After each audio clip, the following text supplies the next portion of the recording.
ভারত ও পাকিস্তানের মধ্যে গত বছরের সামরিক সংঘাতের পর চীনের যুদ্ধবিমান নির্মাতা প্রতিষ্ঠানগুলোর বিক্রি ও মুনাফা উল্লেখযোগ্যভাবে বেড়েছে। চীনের এভিআইসি চেংরু এয়ারক্রাফট কোম্পানি 2025 সালে রেকর্ড রাজস্ব ও মুনাফা অর্জন করেছে। কোম্পানিটি জানিয়েছে, গত বছর তাদের রাজস্ব 15.8% বেড়ে 7,540 কোটি ইউয়ান হয়েছে। মুনাফা 6.5% বৃদ্ধি পেয়ে 340 কোটি ইউয়ানে দাঁড়িয়েছে। উভয় সংখ্যাই কোম্পানির ইতিহাসে সর্বোচ্চ। চলতি বছরের প্রথম প্রান্তিকে তাদের বিক্রির পরিমাণ আগের বছরের একই সময়ের তুলনায় প্রায় 80% বেড়েছে। কোম্পানি বলছে, এই শক্তিশালী পারফরম্যান্সের পেছনে তাদের সম্পদ পুনর্গঠন এবং যুদ্ধবিমান উৎপাদন কার্যক্রমকে অন্তর্ভুক্ত করার সিদ্ধান্ত গুরুত্বপূর্ণ ভূমিকা রেখেছে।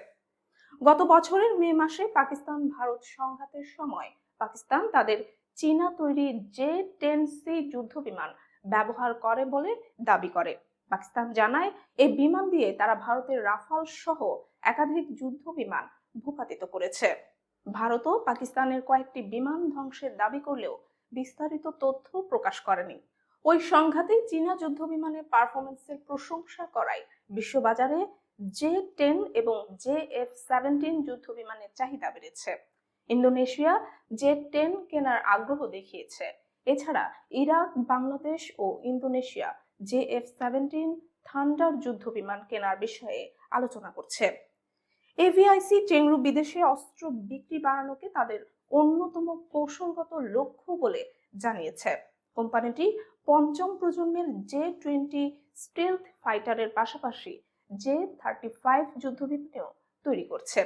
একই গ্রুপের অধীনে থাকা এভিআইসি shenyang এয়ারক্রাফট কোম্পানিও 2025 সালে 4,470 কোটি ইউয়ান রাজস্ব এবং 350 কোটি ইউয়ান মুনাফা করেছে।